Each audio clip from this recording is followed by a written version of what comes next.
పానకం అంటే ఏం చేస్తున్నారు? ఊడుస్తున్నారా? 2 రోజులు ఒకసారి ఊడుస్తారు కదా, బాగానే ఊడుస్తున్నారేంటండి? భలే కరెక్ట్గా చెప్పావమ్మా, బాగానే ఫాలో అవుతున్నావు నన్ను. నేను ఏ రోజు ఊడుస్తున్నాను లేదు చెప్పేస్తున్నావు, పర్వాలే.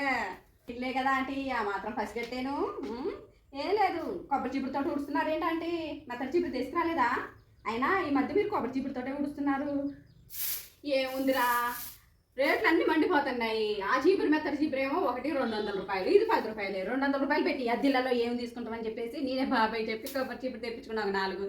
6 నెలలకు ఒక కొబ్బరి చీపురు వేసుకున్నా, 4 అనవసరంగా తెప్పించాను. 2 తీసుకుపోయావా అమ్మాయి? ఈ అద్దెలలో మనం మెత్తడి చీపులు ఏం పెడతాం? మనం ఇబ్బంది పడకూడదు, మన వల్ల అతికిచ్చే వాళ్ళు ఇబ్బంది పడాలి, గుర్తుపెట్టుకో సరేనా? ఆంటీ కొబ్బరి చీపులు అమ్ముతారా? 4 తెప్పించారా సంవత్సరానికి? అబ్బో పర్వాలేదా ఆంటీ, అందుకోసం ఇన్ని ఇల్లులు మారుతున్నారా?